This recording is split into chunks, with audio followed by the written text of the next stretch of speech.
I get married to Elizabeth, who was 5 years older than me, when I was 28. Originally, Elizabeth was my boss at work, and she was in charge of my training. The first impression I had when I met her was that she was a calm and mature woman. Elizabeth was beautiful and slender, and she was popular among the male staff at work. I fell in love with her at first sight, and, uncharacteristically for my usually timid self, I pursued her desperately. And after dating for 2 years, we became husband and wife. After we got married, Elizabeth quit her job to become a housewife, but just like how she efficiently handled her work, she also managed household tasks perfectly. About 2 years after we got married, I was laid off from my job due to company downsizing. The reason was the company's poor performance. Many other young employees were also laid off. To be honest, I wasn't very good at my job and was rather a pooey employee who often made mistakes. I fondly remember how Elizabeth used to cover for me when she was still working. Even when I was laid off, Elizabeth remained calm. I was filled with a sense of shame, but Elizabeth said with a smile, "You're still young, and things will work out. Besides, I'm here, right? If need be, I'll work too." After leaving the company, I was lucky enough to quickly find another job. Moreover, it was at a much more renowned company than my previous job. The monthly salary was a few $100 more than what I earned at my previous company. When I secured the job, Elizabeth said, "That's great. Congratulations," and even cut my favorite dish, hamburgers, to celebrate. I managed to find a job smoothly because of Elizabeth's gentle support. Then, on my first day at the new job, I went to the office feeling nervous. I greeted my new boss and coworkers and was shown to my desk. Next to me was a woman older than me with a somewhat stern demeanor, named Susan, who said in a matter-of-fact tone, "I'm Susan, the manager of this product department. Nice to meet you." I nervously replied, nice to meet you too." From then on, I began training under her, starting with simple clerical work, which was difficult to learn as I was not very good at getting the point across. Because of this, I kept causing trouble at work and was openly distanced by other employees. While eating lunch alone in the cafeteria, I overheard a female colleague looking down on me saying, "That new guy, despite his age, seems totally incapable at work. Poor Susan." Additionally, a coworker my age mocked me, saying, "You're a high school graduate, right? That's why you're slow to catch on." All the regular employees at this company were graduates of top universities. Since joining this company, I've started feeling an inferiority complex about my educational background like never before. And the hardest part was Susan's harsh attitude towards me. At first, Susan was rather aloof, but she would say, "Well, it can't be helped," as she taught me the work. However, after a month, when I asked questions, she would say, "Didn't I teach you this before? You're not new to the workforce, so you should be able to figure this out on your own," and she stopped teaching me. Even when I said good morning upon arriving, she would only glance at me without returning to greeting. The same was true for other employees. Treated like an outsider at work, I gradually lost confidence, becoming even more timid. I began to wonder if there was any point in me being at this company. Maybe I wasn't needed here. I started to feel this way. I became more withdrawn at home, and although Elizabeth was concerned, I was too embarrassed to tell her about the situation at work. I had to keep trying my best, starting with what I could do, to get accustomed to the job. Then, 3 months after joining, I slowly started to get assigned more challenging tasks and began to feel a sense of fulfillment. Just as I was beginning to enjoy more stable days, something happened. I made a big mistake at work. When sending a quotation to a client via email, I accidentally attached a quote intended for a different client. Sending a quote for another company. "What's going on? I'm terribly sorry. It was a mistake on our part." Instead of me, my boss, Susan, was making an apology call to the client. Afterward, I apologized to Susan, saying, "I'm really sorry for the trouble I caused," but she just glared at me without responding, clearly very upset. Meanwhile, my colleagues looked at me with smirks. Sheesh, such a klutz. Sigh, I've done it again. I immediately felt like leaving the office right away.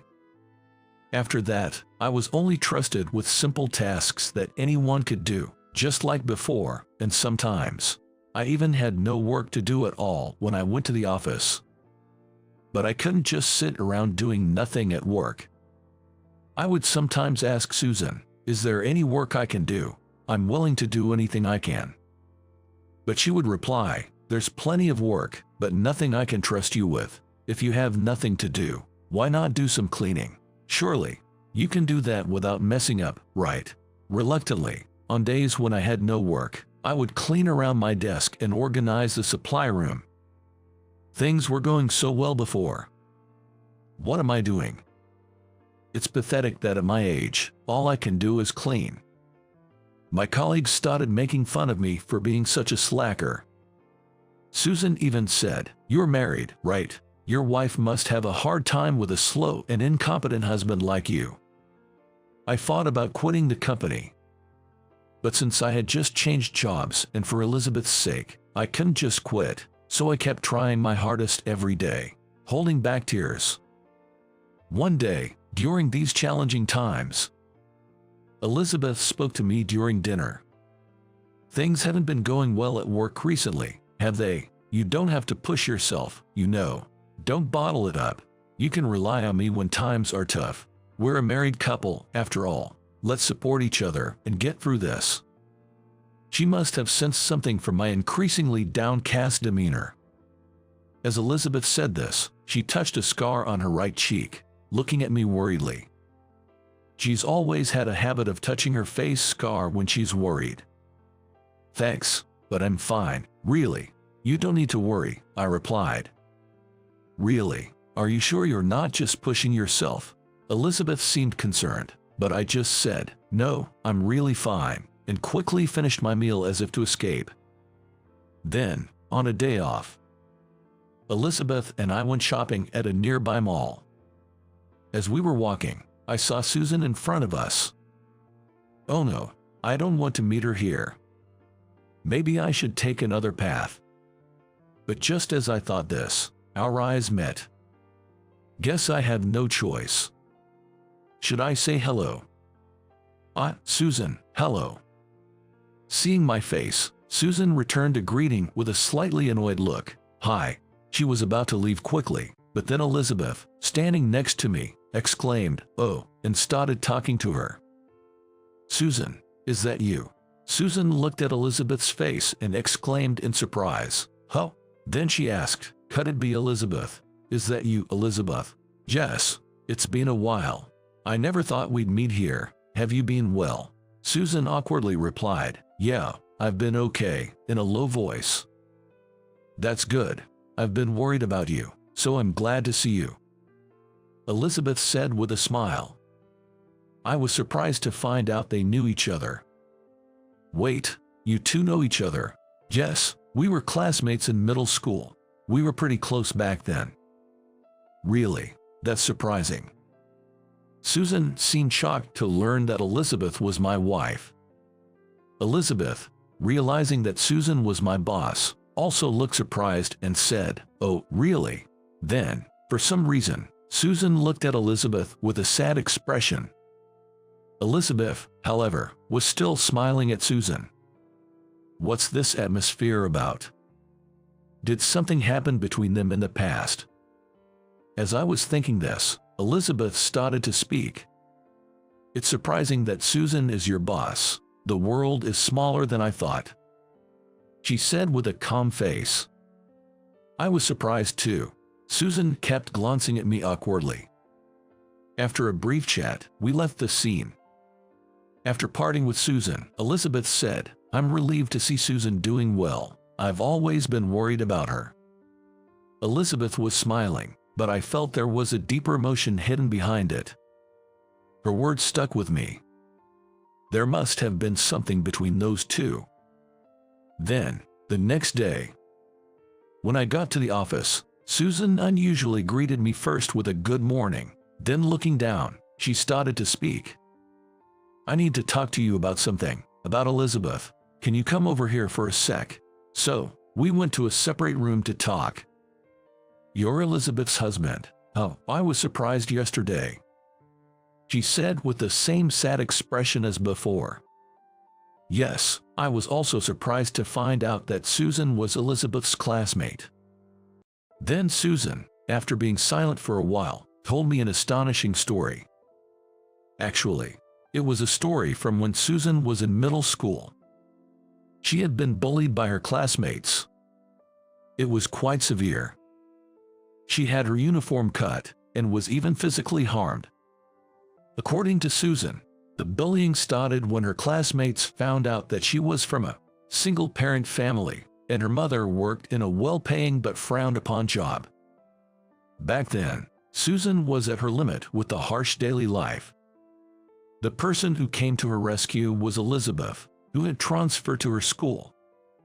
While other students ignored the situation or joined in the bullying, Elizabeth was the only one who treated Susan normally. She even confronted the main bullies and asked them to stop. But as a result, Elizabeth became the next target. One day, Elizabeth got badly bullied, ended up fighting, fell, and got a scar on her face. It was a terrible story. I had been curious about the scar on her face, but somehow felt it wasn't my place to ask. Even after becoming a target herself, Elizabeth never blamed Susan and continued to treat her with a smile every day. Susan was my only friend back then. We lost touch after graduating middle school when I had to move because of my dad's job. High school, studying, extracurriculars, everything got busy, and we just drifted apart. Back then, they didn't have cell phones, so gradually they lost contact. But Susan always felt guilty towards Elizabeth, and that hasn't changed even now. After telling me everything, Susan said, "I really feel sorry for what I did to Elizabeth, but she's a strong girl and never blamed me. I'm so grateful to her for saving me and even becoming my friend." As Susan spoke with tears in her eyes, I conveyed to her, "I'm sure Elizabeth doesn't regret helping you, so, Susan, you shouldn't blame yourself. Besides, the real culprits were the bullies who harassed both of you, not you." Then, Susan, with red eyes, whispered, "Thank you, but just like those middle school bullies did to me, I ended up doing the same to you. It's not something I can just apologize for and be forgiven, but I'm truly sorry," she said, bowing her head. "Don't lift your head. It's my fault for not being good at my job. I understand what everyone's talking about me, but I know I can't stay this way, so I'll work hard to earn their recognition," I said with a laugh. Then she told me, "You're doing fine. You're learning more about your job and you should be confident." Susan's words deeply touched my heart. When I got home and told Elizabeth about this, she narrowed her eyes and smiled, saying, "I see. I don't regret helping Susan at all. Actually, I'm glad I could help. I've always been worried about what happened to her, so I'm really happy to see her doing well. I was glad to meet Susan again," she said in a gentle voice. Hearing her words, a wave of emotion suddenly welled up inside me. How strong is my wife? I'm truly proud to have such a wife. I will continue to cherish Elizabeth going forward. Suddenly, I felt this very strongly. From then on, I started to take my work more seriously than ever. Up until now, I lacked confidence and was always nervous, leading to mistakes and being underestimated by colleagues and clients. So, I decided to be more confident and assertive. Of course, there were still many employees who looked down on me. But Susan seemed to have had a change of heart. She was still strict about work, but started to explain things I didn't understand more kindly, and entrusted me with more tasks. I made fewer mistakes and managed to handle projects with clients better, feeling like I was improving. Susan even praised me to others, saying I was doing well. and gradually the other employees stopped ridiculing me. Susan said, "I've decided to change my words and actions. I want to be a person who creates a chain of happiness," showing a smile I had never seen before. Maybe this was also thanks to Elizabeth. That thought crossed my mind. Looking back, I've always been helped by Elizabeth in one way or another. I can't thank my wife enough. Now, I want to support Elizabeth and build a warm home, returning the favor for all the support she has given me.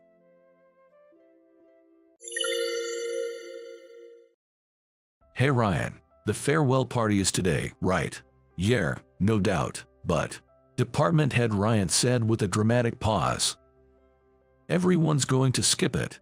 The restaurant you booked might even go out of business. Haha. It was, in a way, my last chance. I replied coolly to Ryan, who was laughing merrily. The reservation was at the CEO's family place. What? My name is Hank, 42 years old. After graduating from an engineering college, I've been working for about 20 years. Originally a renowned company, our firm has grown into a large corporation known worldwide. It started as a small factory making screws, but now it includes apparel and financial markets, forming a major corporation with many subsidiaries. As an employee of one such subsidiary, I was recently assigned to a newly established daughter company. Although related, this company dealt in very different products. Our main company specializes in IT and information systems. So, it's common to be sent to less experienced companies to share expertise. People in this field often tend to be quirky or not great with social interactions. They prefer to immerse themselves in their work, which I totally get. I'd rather do the same. However, being sociable and outgoing, I often get sent on these assignments, leading to many acquaintances in various companies. Consequently, I've gained experience in conducting training sessions, to the point where people say, if it's an assignment, leave it to Hank. Not that I joined a company for this. Still, with no one else eager to take these roles, and the company paying extra for these assignments, I've accepted this as my current situation. So, naturally, I was chosen for this latest assignment. The daughter company I was assigned to had been launched amidst great expectations. New encounters at the assignment locations are surprisingly enjoyable, and I headed to the company with high expectations. The company was housed in a beautiful, recently completed building. After all, it's a magnificent building that was just completed a few years ago. At the reception, I submitted the necessary documents and was directed to the department I would be joining. That department is the Information Systems Division. It's responsible for internal security and networking within the company. My purpose for being assigned here is to teach the essential skills needed for this newly established division, to help set up the systems, and to facilitate connections with various branches. Nice to meet you, I'm Hank, assigned here for a while, looking forward to working with you. To my greeting, the employees, without a clap, stared back with somewhat disinterested eyes. It's fairly common for assigned employees to be unwelcome, so I don't take it to heart. No point in worrying too much about it. I kept a smile on my face, unfazed by the atmosphere. A smile is the best tactic in social situations. Nice to meet you too, I'm the department head, Ryan. The man who introduced himself as Ryan spoke with an arrogant tone. I had heard that this company was staffed entirely with elites from prestigious universities, so they all had high egos. He must be one of them. I hope there's something we can learn from you, but well, let's see how it goes for a while. His words, blatantly looking down on me, made me want to sigh deeply. I see. So this is why the optimization of the company's systems has been such a struggle. People like him never listen to others if they believe they are right. This is going to be a difficult job. As expected, the employees of the Information Systems Department at the assignment location wouldn't listen to me at all. They dismissed me from the start, deciding that my methods were inefficient. As a result, the system's construction was only delayed. But the blame was irrationally directed at me. They say you're the expert, yet you can't do even this. It would be better if we did it ourselves. Just leave the necessary software and manuals and get out. That was the underlying message. But after all, I'm here on a job assignment. I can't leave until the assignment period is over. It's a very uncomfortable environment. Heck, I knew assignments like this are useless. Ryan grumbled, staring at his computer screen. He must be irritated that the work isn't proceeding as he planned. But that's all because they completely ignore my directions, though he seems unaware of that. They think they're better, after all. The manual I prepared was revised and failed repeatedly, and then blamed for the failures. Fixing these errors was my job, yet they wouldn't let me do anything more. Their pride was just too high. After numerous errors, they still wouldn't admit their fault. No, they probably don't want to. Ryan, among others, must be somewhat aware that their methods are flawed. But they don't want to listen to the suggestions of someone on assignment. If only they would follow the manual, it would be so much easier. As they proceed with the manual, they think of new methods, alter it on their own, fail, and then blame my manual. I was at my wit's end. Eventually, after they left, I secretly returned to the department and proceeded with the work according to the manual. Day by day, as the system was built, they claimed they were right all along, but I had no energy left to point out their mistake. In fact, if I did, they might just destroy what had been built so far. In the end, I continued working secretly, and somehow managed to complete the system construction during my assignment period. And so, my assignment period, filled with one-sided troubles, is about to end in a few days. Despite the problems, my work is done, and that should be fine.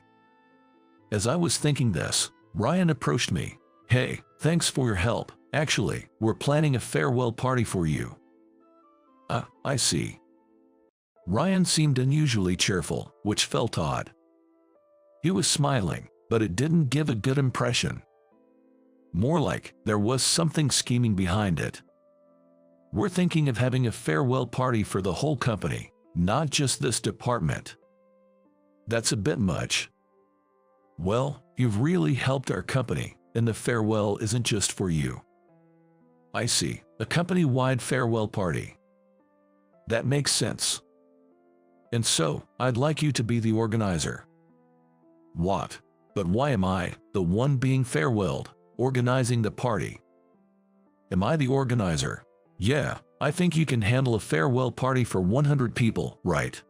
Well, I have some ideas, but why did this happen?" "But if I said no, I can imagine the kind of snide remarks I'd get. Besides, if it's going to be such a large farewell party, there's a place I'd personally like to ask." "Then, I'm counting on you. Make the reservation for 100 people." "Understood. With that size, I think the restaurant will be happy." "Right, haha, I'm looking forward to it." Ryan left with a genuinely happy laugh. After that, I contacted a familiar restaurant and arranged to book the place for the night. Hearing the pleased voice of the restaurant manager on the phone, I thought it was good to be able to help her. A few days later, it was my last day at the assignment, and I left work early to head to the farewell party location. As organizer, it was the right thing to do. At the restaurant, the manager welcomed me, excited about the many people coming. "But so far, only you, Hank, have arrived. Usually, a few people come early." Her puzzled look gave me a bad feeling. Just as I took out my phone to check, I received a call. It was Ryan. "Ryan, the farewell party is today, right?" "Yeah, no doubt, but," Ryan said with a dramatic pause, "everyone's going to skip it. The restaurant you booked might even go out of business." Haha. Ryan burst into laughter over the phone. "I thought it might be something like this. It was, in a way, my last chance. I replied coolly to Ryan, who was still laughing. The reservation was at the CEO's family place. What? He seemed not to understand my words, responding with a dumbfounded voice. So the restaurant I booked, it's actually the family business of your company's CEO, Mr. Johnson. What? I didn't know that. Ryan's panicked words cut off as I ended the call. Oh dear, did your bad feeling come true? The manager asked with a concerned look. Yeah, seems like it, I replied with a wry smile. While speaking, I called another number. Hey, it's been a while. Looks like I got played, so proceed as planned, please. Laughter, and I thought so, came from the other end of the phone. Hours later, the restaurant was overflowing with guests enough to justify a private event. Wow, the food here is really great. The variety of drinks is amazing too, isn't it? Well-dressed men commented. I'm glad you like it. Please enjoy yourselves. They all responded with joy to my voice. By the way, this place is your family business, isn't it? Yes, indeed. Oh, and I recommend this dish too. Then, can you tell me about this drink? Among the gathered people, as expected, was the CEO of the subsidiary, Mr. Johnson, the restaurant manager's son. In fact, this event turned out to be not so much a farewell party, but rather a celebration of the successful launch of Mr. Johnson's company's information systems division. It was Mr. Johnson who I called, resulting in an impressive guest list including presidents and executives from various branches, and even top executives from the parent company. Opportunities to meet with such influential figures don't come around often. I decided to seize the moment and make my presence known. After all, having a wide network of friendly relationships is always beneficial. Wow, this is an impressive crowd. Well done, Mr. Johnson. You've really helped me out. That should be my line. It seems my department head has caused you trouble. Mr. Johnson sighed deeply. Controlling the employees is challenging. They're proud of their high education, but their performance doesn't match up. Yeah, the atmosphere of looking down on self-made employees was pretty obvious. I'm really sorry about that. I patted Mr. Johnson's shoulder, signaling not to worry. Mr. Johnson and I have known each other since we joined the company. He's my senior and helped me a lot back then. He was the one who recommended an IT-related job to me. I think it suits you, he had said, referring to the newly established subsidiary. In fact, my knowledge came in handy, and I was satisfied with the meaningful work.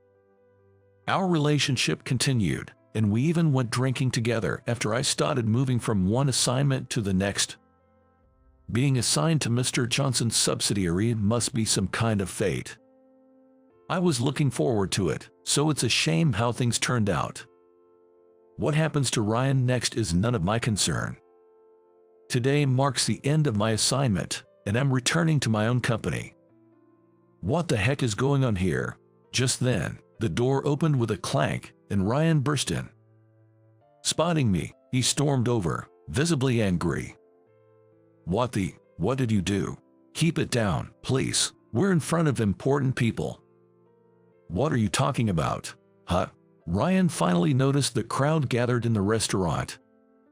His loud, angry voice suddenly became meek. Wait, aren't those presidents from other companies and executives from the head office? Yes, they are. It's an impressive crowd, so please don't make a scene. No, that's not the point. I thought no one would come and you were going to ruin the restaurant. As Ryan whispered frantically, someone patted his shoulder. Turning around slowly, he saw Mr. Johnson standing there with a smile. Hey there, Ryan. Welcome to my family's place. It seems you've caused quite a stir. What's going on? Well, it's all Hank's fault. Hearing Ryan's words, Mr. Johnson turned to me. He says so, but Hank, I actually think you've been a great help. I'm honored. I responded with a smile to Mr. Johnson's words. What in the world? What's happening? It's a celebration of our new division's launch. Huh? But I wasn't invited to anything like that. Mr. Johnson laughed heartily at Ryan's words. You say some funny things, Ryan. What? What do you mean? It was Hank who arranged this celebration. He's on good terms with my mother, the manager of this restaurant. He's efficient and has been a great help. Ryan was just frozen at Mr. Johnson's words. I had heard that you requested the celebration, but since it seemed no one was going to show up, I took it over as a launch party for the new division. That's good. If I hadn't heard in advance, my family's restaurant would have taken a big hit. But you really think it's good? Ryan finally realized the lack of humor in those eyes. Well, I've heard a lot of reports. Since we're here, why don't you share your side of the story over a drink? Mr. Johnson said, putting his hand on Ryan's shoulder. Hey, that's just what Hank has been saying on his own. Is that so? Then, I'll join in to check the facts. Huh? Ryan looked back at me in surprise. Of course, I had no intention of helping him. I planned to take this opportunity to vent about everything he had done.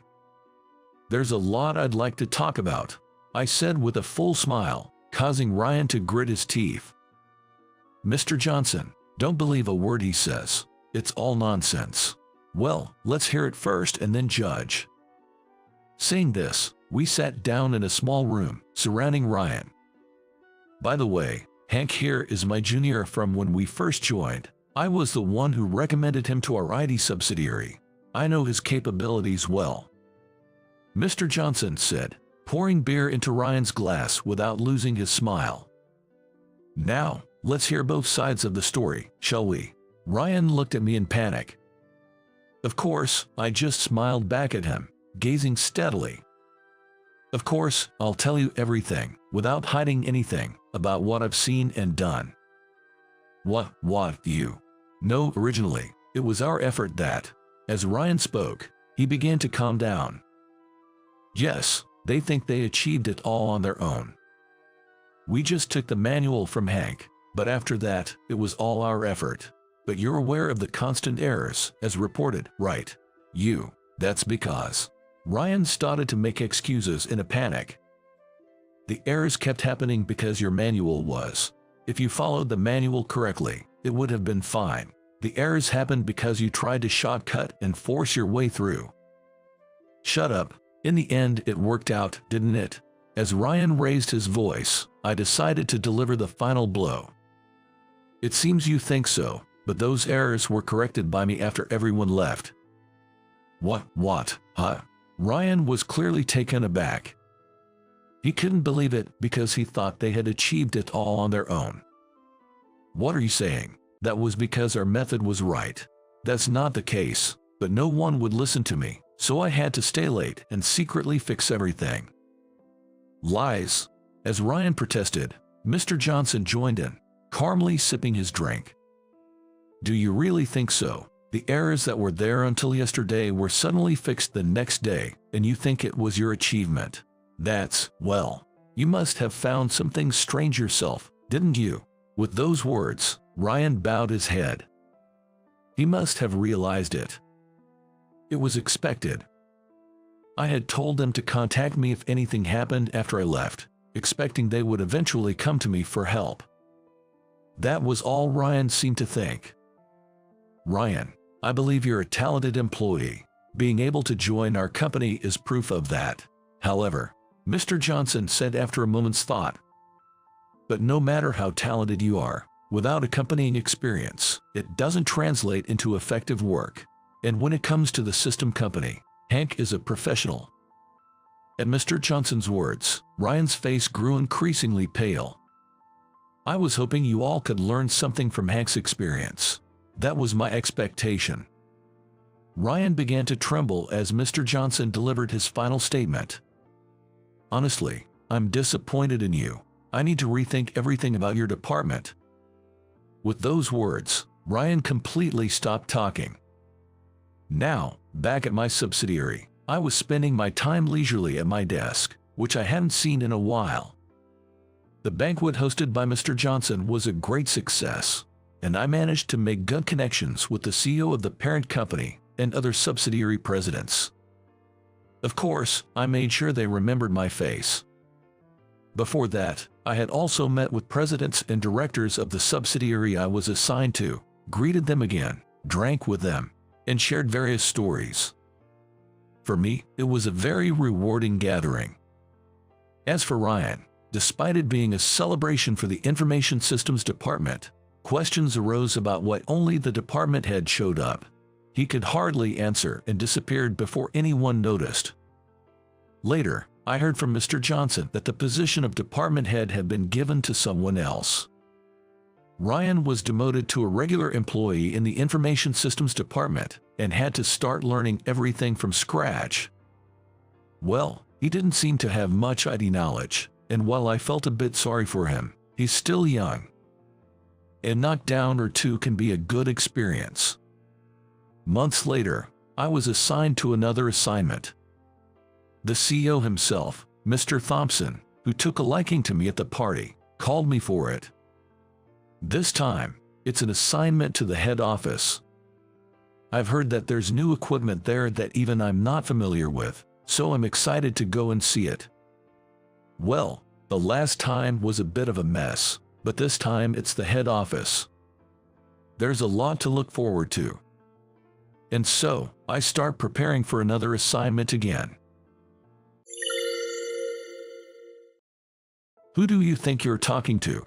Although he's asking who I'm addressing, it seems like Ken, not realizing what position I hold in the company.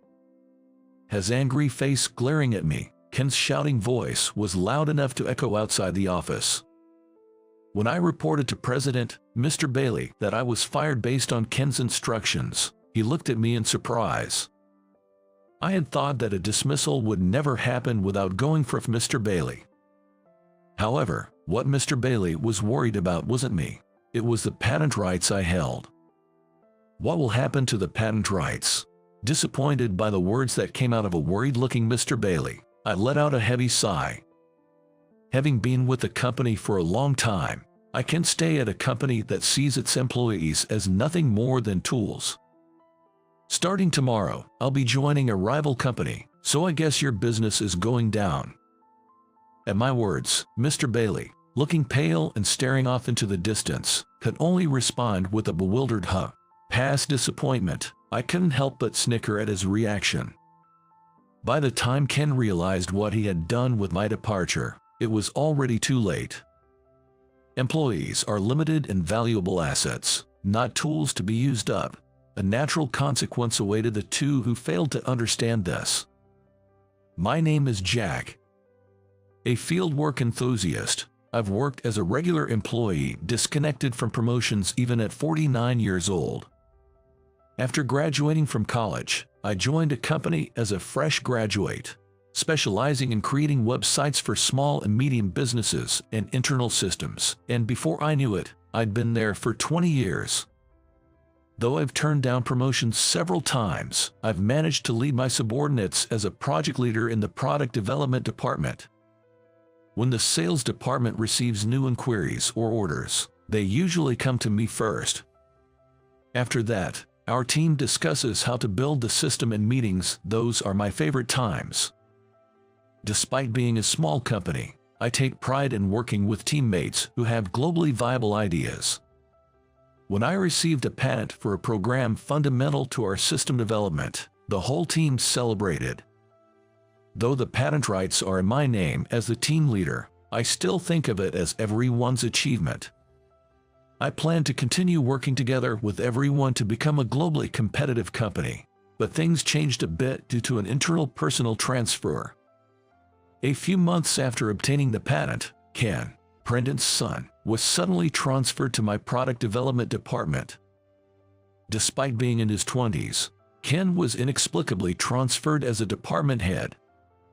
I worried that Ken, with his craftsman-like attitude, might not blend well with the other employees. But my concerns were ignored, and Ken spoke to us with a condescending attitude. I'm going to grow this company. Your regular employees just need to follow my orders. If Ken had achievements or charisma, his arrogant attitude might have been tolerable, but he had none.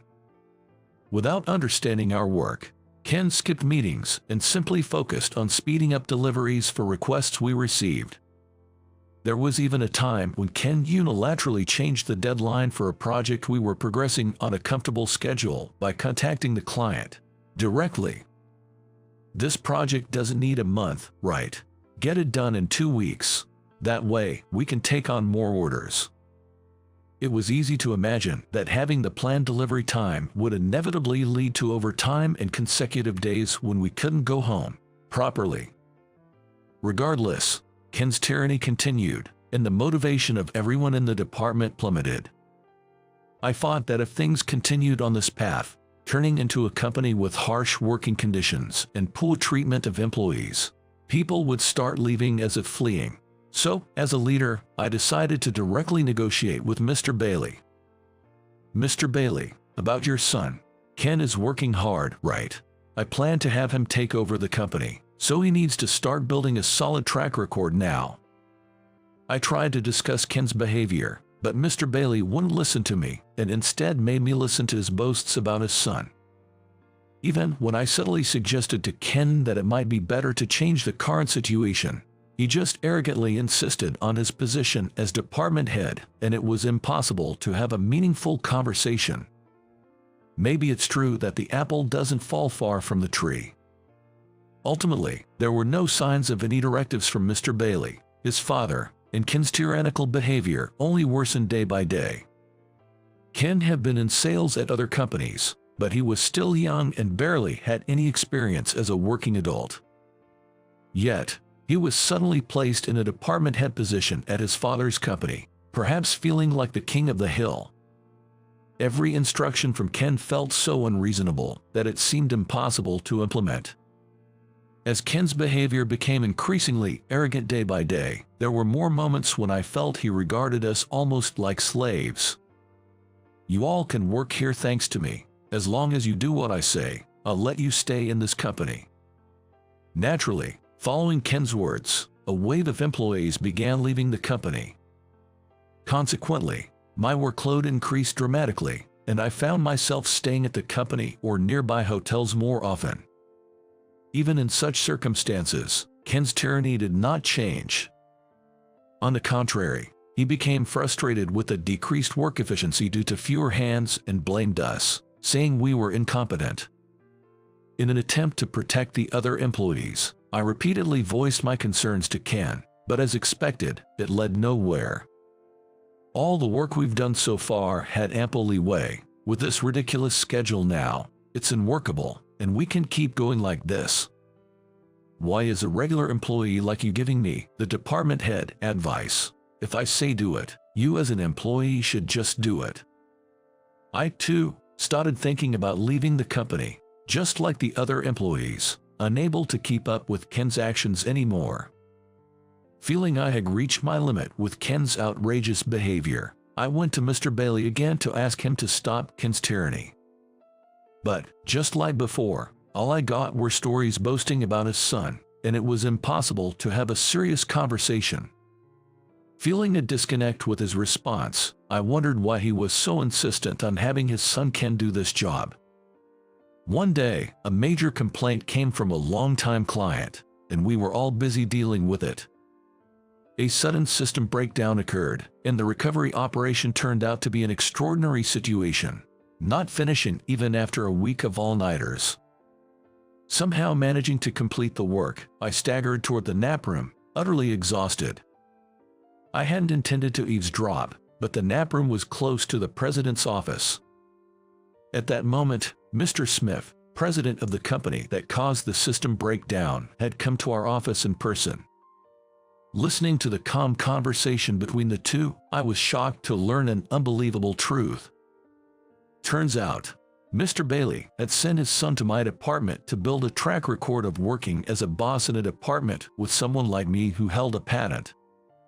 Mr. Bailey had been using us as tools for his son's career advancement. Hearing this, I was devastated to realize that I was nothing more than a tool to the company, and that Mr. Bailey saw me as nothing more.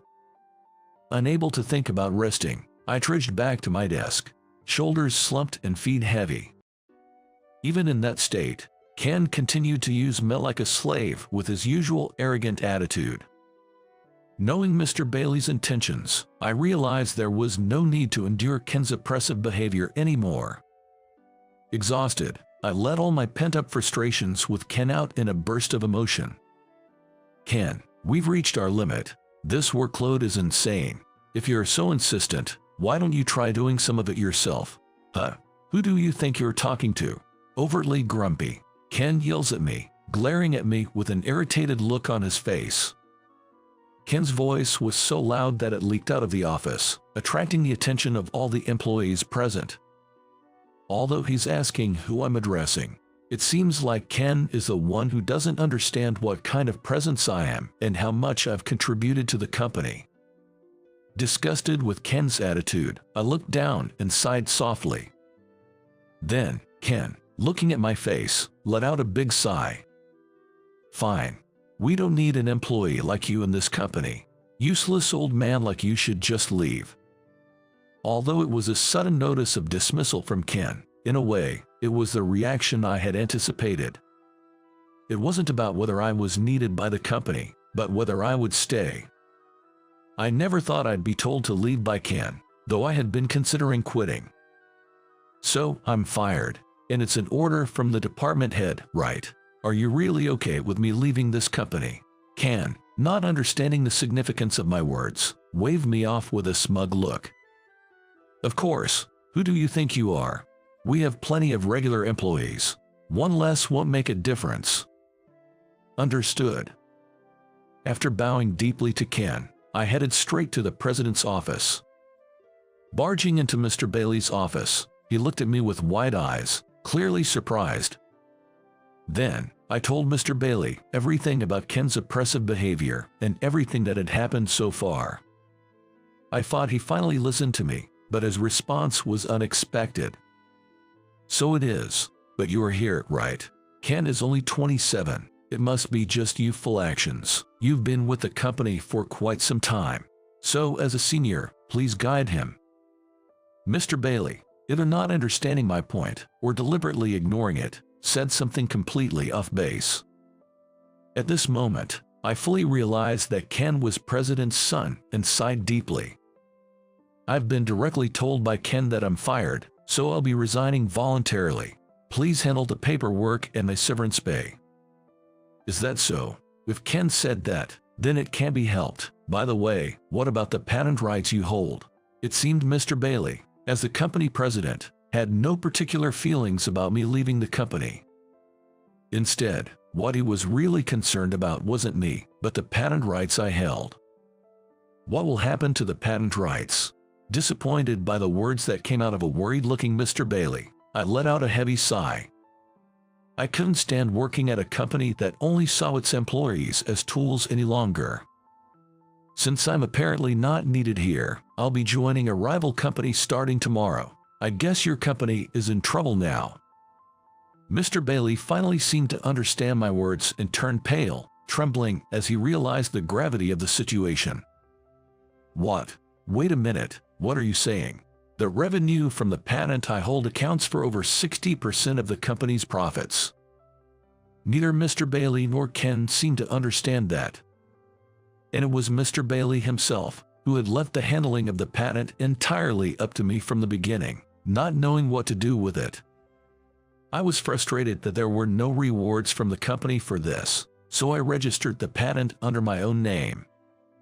Of course, without me, the company would no longer have the right to claim that patent. I interrupted him just as he was about to say something. "Then, I thank you for everything up to now." Then I quickly left the president's office. I could hear Mr. Bailey saying something behind me, but as I was leaving the company, it no longer mattered to me.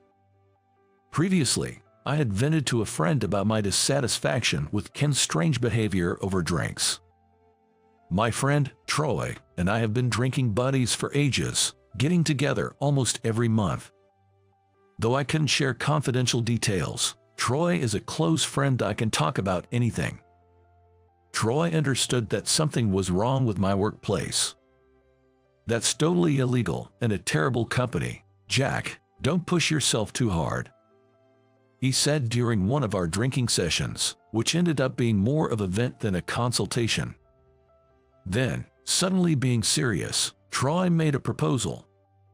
Hey, if you're okay with it, why don't you come work at my company? Troy's company is a rival to mine. We've competed in bids for big projects several times. Though we're rivals, the employees at the ground level get along fairly well. It's only the upper management that treats each other like archenemies. I was honestly happy about Troy's offer. Just knowing there was a company that needed someone like me was comforting. At this time, I was still not thinking about leaving the company I had been with for so long. Of course, Troy knew about the patent I held. He once mentioned that his company had considered headhunting me. He didn't push it then, letting the conversation fade. But now, Troy had promoted to the position of HR director at the rival company. Recently, the executives at the rival company, hearing about the declining performance of Mr. Bailey's company, urged Troy to recruit me again. They seemed interested in bringing me, with my experience and achievements, and my patent into their company.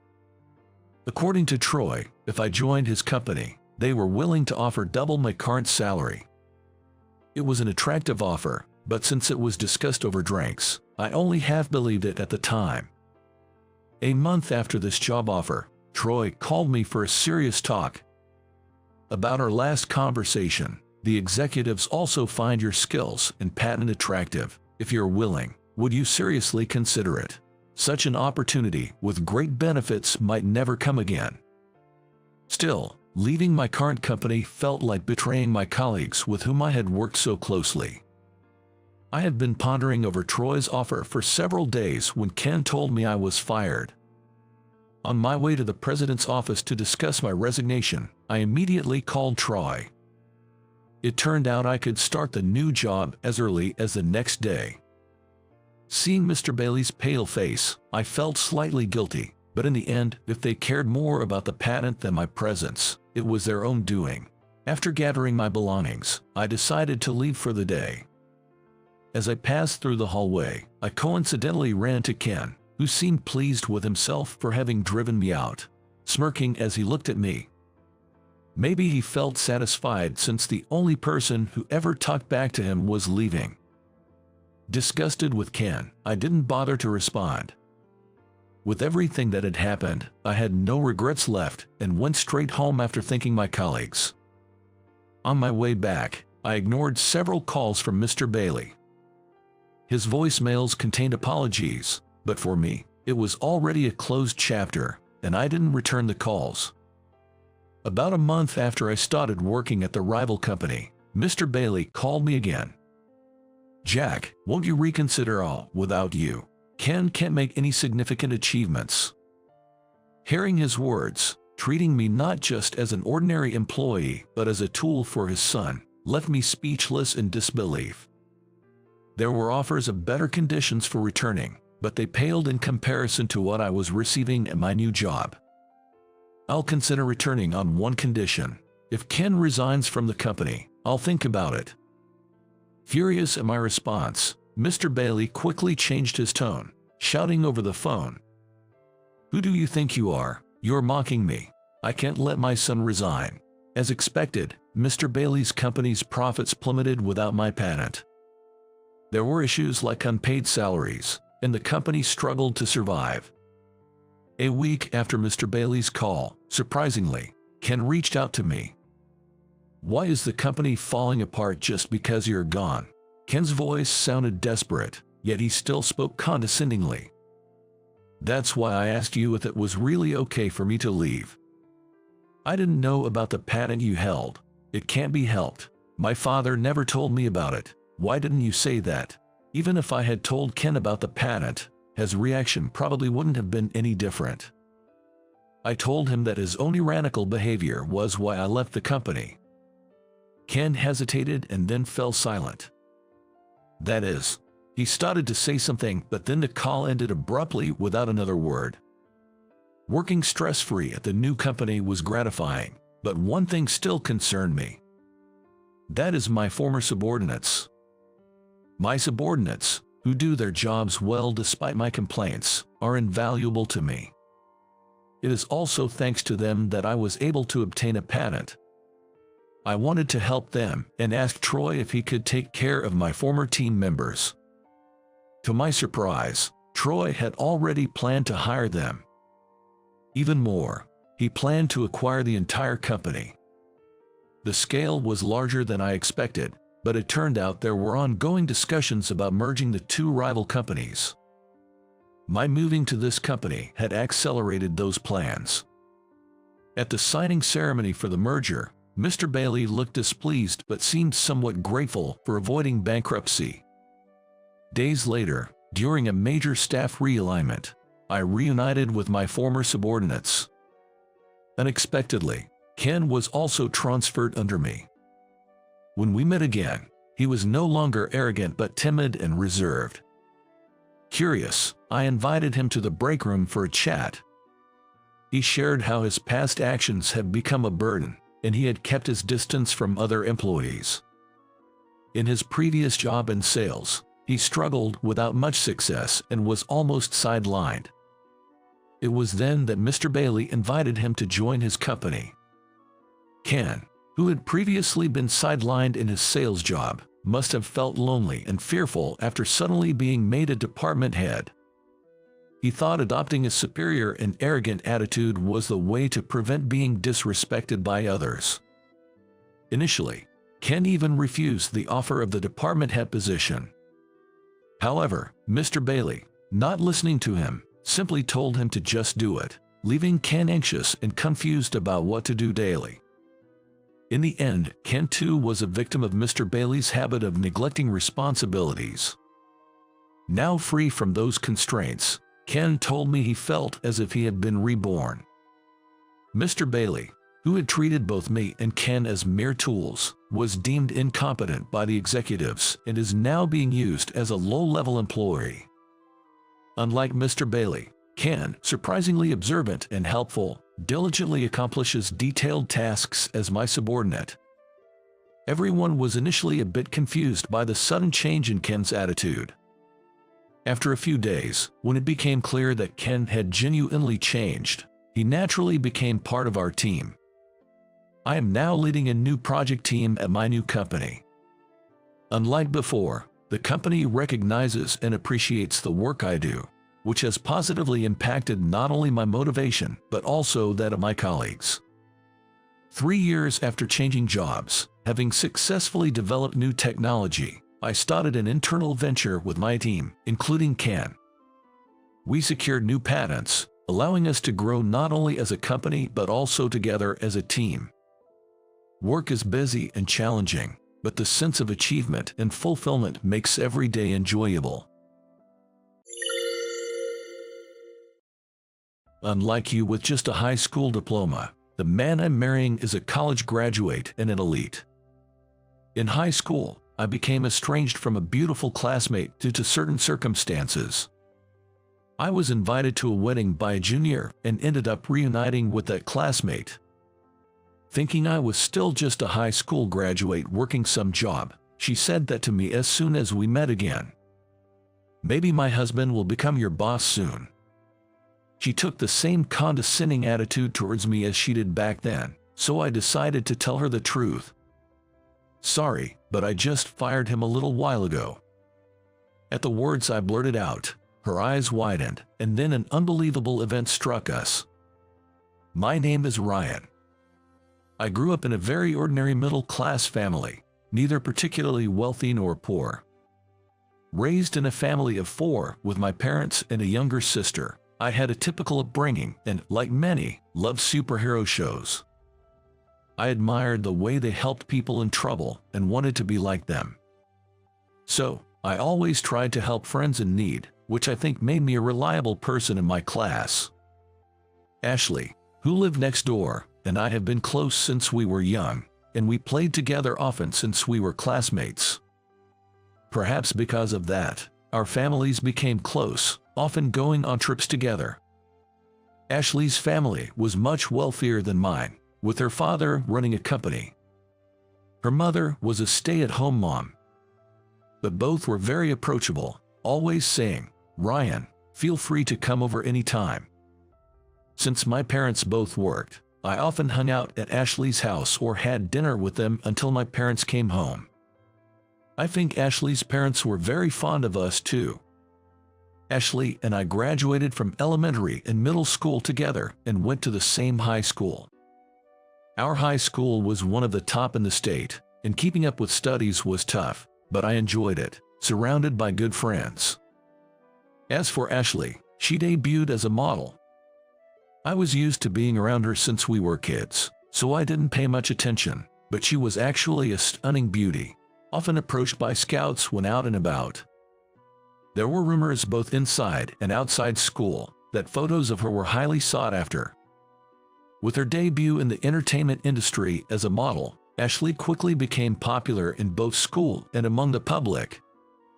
Busy with work, she started skipping school, and we saw each other less and less. At that time, I was also busy with student council duties. Even when Ashley did come to school, she was always surrounded by people, so we couldn't talk much. Well, we were neighbors, so I didn't worry much since we could meet anytime. On Valentine's Day that year, I was behind the school building. "Ryan, I've liked you for a long time. Will you go out with me?" Olivia, a classmate, confessed to me. It was my first confession, and I was bewildered. I only talked to Olivia occasionally, and never imagined she felt that way about me. "Yes, if it's okay, please take this chocolate too." Olivia held a small paper bag. Looking inside, there was a beautifully wrapped package. "Can I open it?" "Of course, but it's homemade, so it might not be perfect." Inside were homemade chocolates. "This is homemade chocolate. You made this, Olivia. That's amazing." "Thank you." I thanked her, feeling grateful and flattered. "I don't know much about you, Olivia. Is that okay?" "Yes, I'd be happy if you get to know me more." Seeing her blush and say that, I found her genuinely cute, and we started dating. Being in the student council, I was quite well known around school. When word got out that I had a girlfriend, everyone started teasing me about finally being taken, but I didn't mind. Then, I saw Ashley in school. I think it had been about 2 weeks since I last saw her. "Hey, Ashley, long time no see." "Yes, it has been." I called out to her, but her response was cold. I was surprised by her aloof attitude, as I had never seen her react like that before. I didn't know how to respond, as I'd never experienced such a reaction from Ashley. "What's up? Are you in a bad mood, Ashley?" "Not at all." Ashley said that and just walked away. Usually, she would have said something like, "Ryan, it's been a while," and chatted for a bit. Well, maybe she really was in a bad mood. She seemed busy lately. I convinced myself of that and headed to the student council room. A little later, I heard rumors that Ashley was harassing my girlfriend, Olivia. I hadn't seen it myself, but when I asked Olivia, she just smiled vaguely. This reaction, does it mean it's true? Thinking that if it was true, I had to ask Ashley to stop, so I decided to talk to her the next time I saw her. That day came sooner than expected, and I saw Ashley again in school. "Ashley, can I talk to you for a second?" "What is it?" I took Ashley aside in the hallway and faced her. She looked at me irritably. "Ashley, are you harassing Olivia?" "What are you talking about?" "I heard rumors you were giving my girlfriend, Olivia, a hard time. Please stop if you're doing that." "Ryan, you think I would do something like that?" "I don't think you would, but if you're doing something that could be misunderstood." "I haven't done anything." "I know, but you've been acting strange towards me lately." "Ryan, you don't understand anything." "What? You believe rumors over me, who's been with you all this time?" "Fine, think whatever you want." "What's that supposed to mean?" With that, Ashley turned her back on me and ran off. Since then, Ashley and I stopped talking to each other, and our relationship turned sour. Dad has debt. One day, suddenly, my dad was burdened with a large debt. Jer, my friend, skipped town. My name was on the loan as a guarantor, so now they're coming after us. I couldn't say anything more to my exhausted father. No wonder he had been coming home late recently. He had been working night shifts at a supermarket after his day job. My mom was also working an office job during the day and at a bar at night. At first, they didn't want to trouble us, so they kept the debt a secret, trying to pay it off themselves. But you know, day by day, they started coming home later and looked so worn out. So, my sister and I finally asked them, "What's happening? We want to know the truth." Finally, they decided to tell us. "I'll get a part-time job too," I said without hesitation. I couldn't let my parents struggle anymore. "But Ryan, your studies. Right now, this is more important. Let's work together and pay off the debt quickly. I'm gonna get a part-time job too." My younger sister said this, but since she was still in middle school, it wasn't really practical for her to work. So our parents and I opposed the idea. "All right, I get it. Then, as soon as I graduate from middle school, I'll start working. I'll aim for a high school that allows part-time jobs," she declared determinedly. My parents and I were nearly moved to tears by her resolve. "I'm really sorry for being such an unreliable father. What are you talking about? It's not your fault. Let's all work together and do our best," Mom encouraged. "Jer, let's give it our all, together." Our family gathered in a huddle, encouraging each other. Looking back, it was kind of a strange mood at the time, I think. And that's when I decided I wanted to become someone who could help people in trouble in times like these.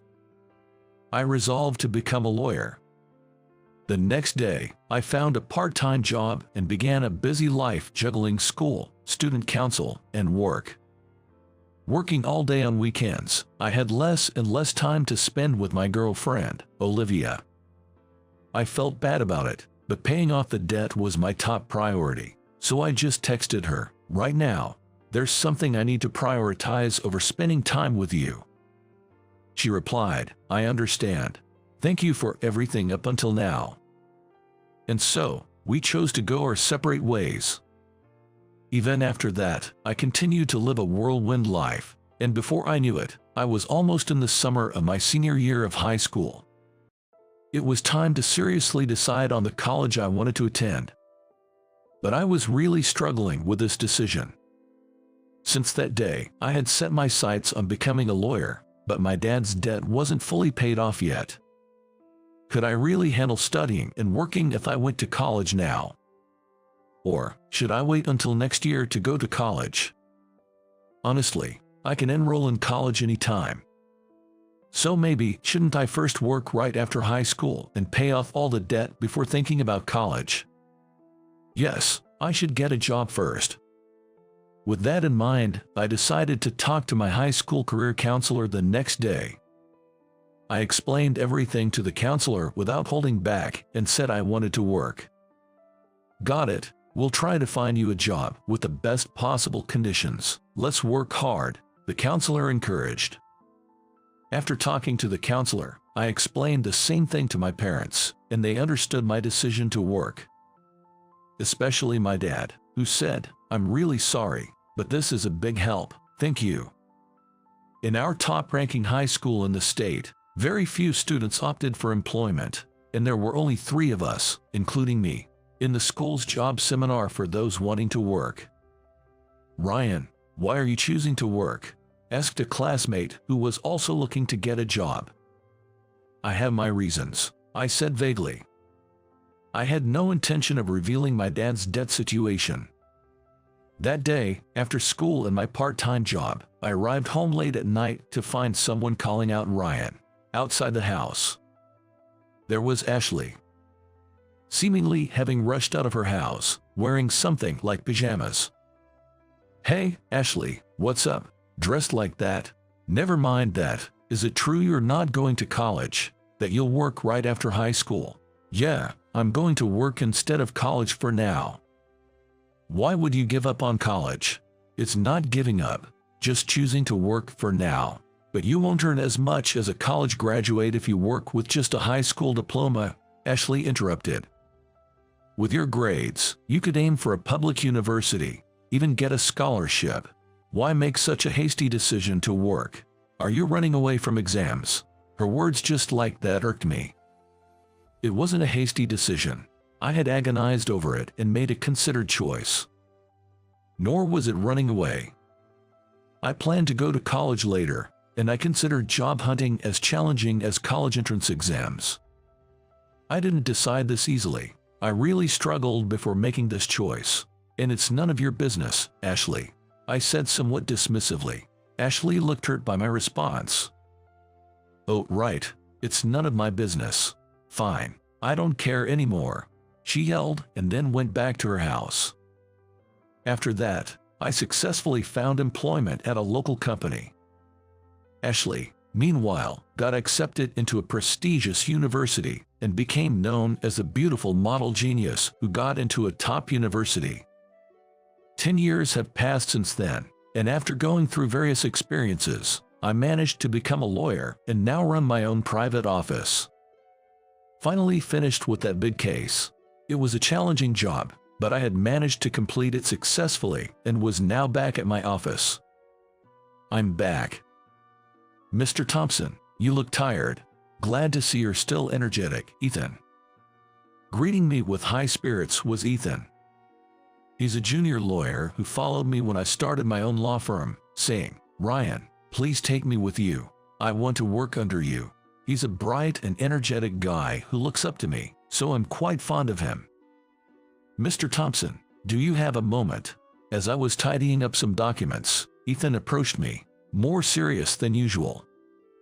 Usually, when he's like this, he's either broken some office equipment or upset a client. What is it? Did you break another vase, or did you upset Bradley again? How many times have I told you not to call elderly clients old man? No, it's not that. Sure, Bradley did say to me, "I find your attitude offensive. Don't ever appear before me again." But that's not it. Oh, he did say that. Actually, well, I'm getting married, Ethan said nervously. Wow, congratulations. I never expected my younger colleague Ethan to beat me to marriage, but it's genuinely a happy occasion. I've been single for nearly 10 years, so I can't help but feel a bit envious. Is she the slightly older girlfriend you mentioned? You said she's really beautiful. Yes, she's a former model and the daughter of a company president. We're planning a grand wedding, and I was wondering if you could give a speech, Mr. Thompson. Of course, I'd be honored, I enthusiastically agreed, patting Ethan's shoulder. I knew Ethan had a girlfriend, but I remembered him saying, "She's way out of my league." Honestly, I'm struggling to keep up with her. As much as I care for my colleague, I don't like to meddle in his personal life, so I've always just responded with, "That sounds tough." That day, I said to Ethan, "This is to celebrate your wedding," and took him out to a bar. We had a blast, eating and drinking a lot, all on me. Today, about 6 months later from that day, was the day of Ethan's wedding. There's something I've been aware of for a while now. I realized it when I received the wedding invitation from Ethan. His bride-to-be is someone I know. And about what's going to happen today. After arriving at the wedding venue and checking in, I encountered the bride as I walked around. Ryan, it was you, after all. Ashley. Ethan's bride was none other than Ashley, my childhood friend. When Ethan handed me the wedding invitation, I was shocked to see a familiar name under the bride's side. I remembered Ethan mentioning his girlfriend was a slightly older former model and daughter of a business magnate. When I heard Ethan's boss's name, it sounded so familiar. I was surprised, Ashley said. Me too.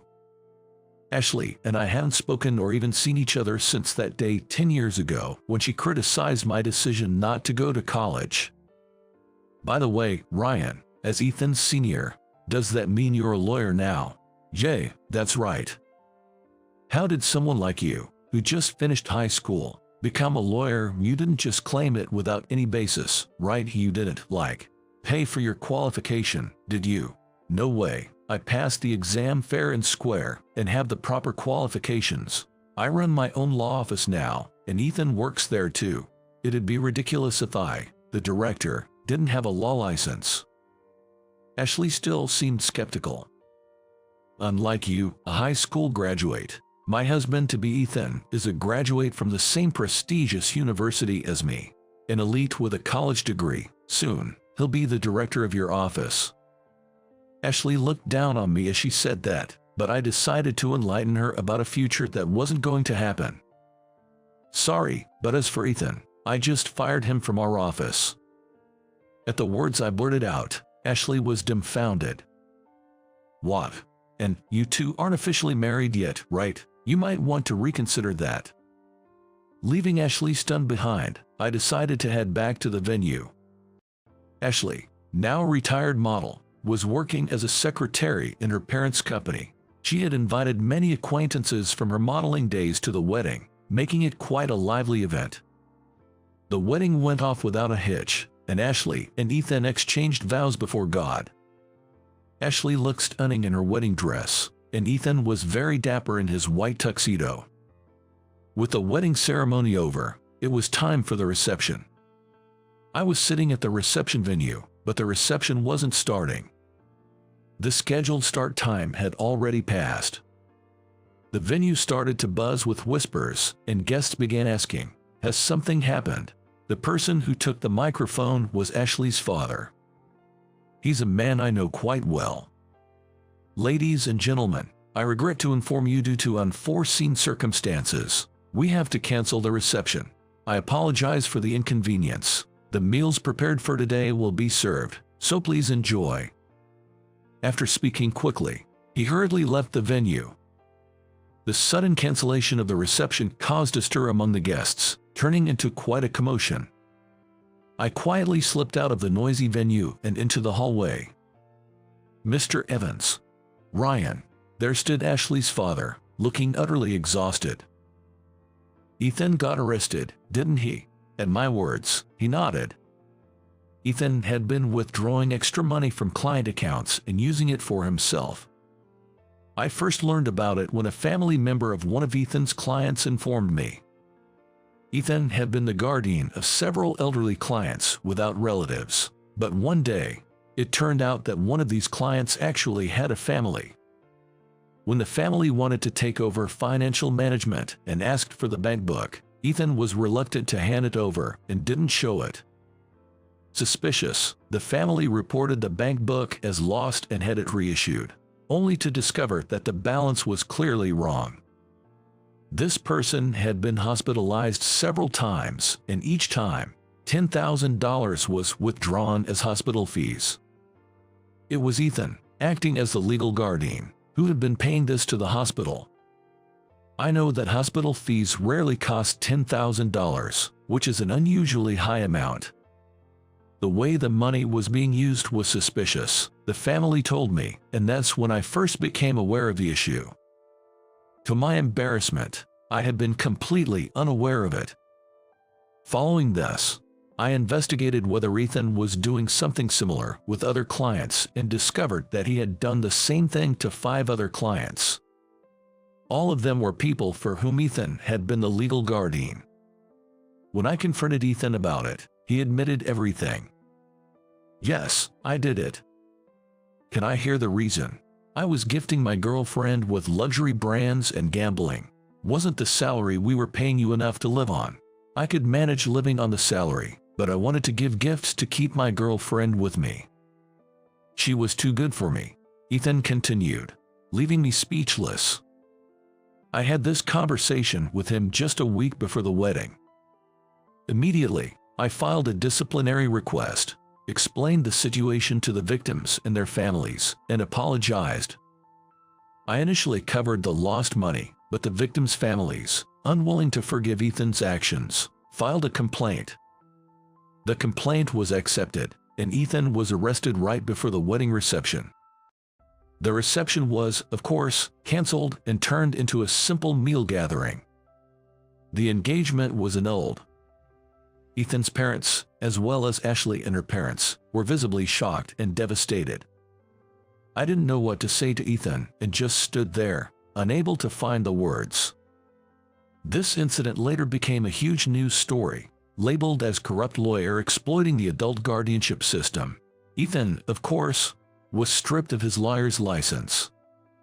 As an employee of my firm, this hit us hard, but I chose to sincerely support the victims and respond earnestly. As a result, my reputation didn't suffer too much. I really had no idea Ethan was doing something like that, Ashley said. Me neither, I was completely unaware, I replied. A few days later, Ashley visited my office. She came holding a bag filled with a large sum of money. Ashley handed it over to me. "What's all this money for?" I asked, surprised what was inside. Ashley began to speak, looking apologetic. "This is from selling all the brand name gifts Ethan gave me. It's not the original price, but it should be a considerable amount. And since this money was taken from the victims without their consent, I want to repay at least the portion I received." "All right, I'll accept it," I said, choosing to take the bag, understanding Ashley's sentiment. "I heard that Ethan got involved in this mess because he was trying to keep up with me. Could you tell the victims that I'm sorry?" "Yeah, I'll be meeting with them again soon for work, so I'll pass on your message," I promised. "By the way, how did you become a lawyer, Ryan? Weren't you just a high school graduate?" "Well, about that, I decided to tell Ashley about the time when we had lost touch. I had decided to work after high school graduation because I knew I could always enroll in college later. However, I still considered the need to study to become a lawyer. I thought that obtaining a legal qualification beforehand would make it easier to enter law school. Believing that I could achieve this from distance learning while working, I decided to first obtain a paralegal certification. With this qualification, I could take the bar exam without attending law school if I passed a preliminary exam. So, I worked at a local company while studying hard and eventually obtained my paralegal certification for correspondence courses. Immediately after, I switched jobs to become a paralegal, gained practical experience, and studied relentlessly to pass the bar exam. I may say so myself, but I passed the bar exam at an unprecedented speed, completed my legal apprenticeship, passed the judicial examination, and finally achieved my dream of becoming a lawyer. I then landed a job at a major law firm, and my career as a lawyer began. By that time, my father's debt had been reduced to a small amount, and as a result of our family's combined efforts, it was fully repaid. We also claimed overpayment. So that's why Ethan used to say, "Ryan is a star in this industry, famous for becoming a lawyer at an incredible speed." Ashley murmured, nodding as if she understood after hearing my story. I had met Ethan at the first law firm where I worked as a lawyer. We were close in age and often worked together. He always smiled and said, "I dream of being as smart and efficient in my work as you, Ryan.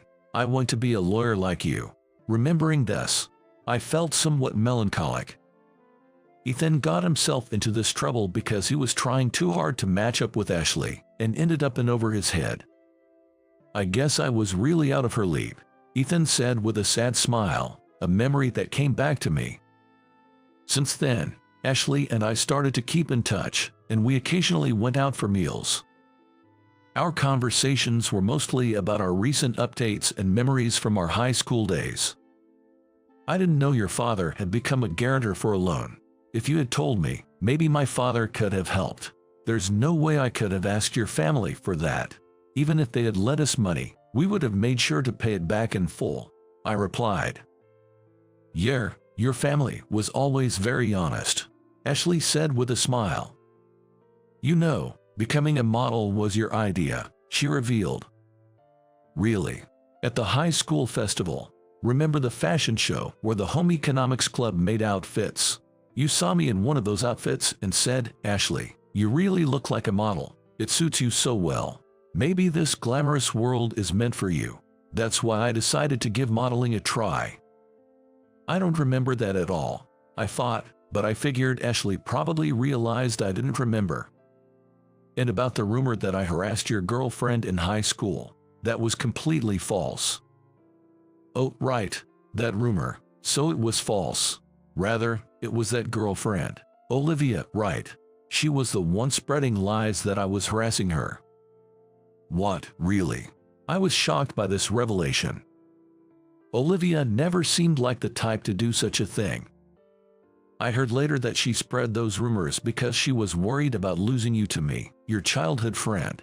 She lied about me harassing her. After all, I was so busy with work back then, I barely came to school. How could I have harassed her enough to start such rumors? That made sense when she put it that way. Well, women can be scary. I was most hurt and sad that you didn't believe me back then, Ashley said with a sad smile. I'm sorry about that time. It's okay, it's all in the past, she said, forgiving me. After that, Ashley and I grew closer and managed to return to our old relationship. Eventually, our relationship naturally progressed to dating, and now we live together. Though we both have strong personalities and often argue, our relationship is better than it used to be. And today is Ashley's birthday. I plan to surprise her with a marriage proposal. After having dinner at a restaurant with a beautiful night view, we decided to stay at a hotel. I went to the room where Ashley was waiting, holding a bouquet of 108 roses. The meaning of the 108 roses, of course, is "Will you marry me?" I thought it might be a bit too cheesy, but I went with it. In the room, I had left a dress as a gift for Ashley with a note saying, "I want you to wear this dress." I wondered if she had changed into it as I arrived nervously at the room. When I knocked and entered, there was Ashley, wearing the dress I gifted. "Ryan, thank you for the dress. It's exactly my style," she said. "I'm glad, because I have another present for you." "Really? What is it?" In front of Ashley, intrigued, I held out the bouquet of roses and professed, "Ashley, will you marry me?" Tears streaming down her face, Ashley said, "Yes, I will. Thank you." I couldn't help but think, if I had just trusted her and openly talked about my father's debts and my need to work, maybe I wouldn't have taken such a long detour to get here. But it was that very experience that led me to find and fulfill my dream of becoming a lawyer. Still, I couldn't shake the thought that if I hadn't become a lawyer, maybe Ethan wouldn't have done what he did. He always said he admired me, which made me think this way, but I know dwelling on the past is pointless. The future is uncertain, but now, as a husband to Ashley, I want to trust her words and work together, striving forward side by side.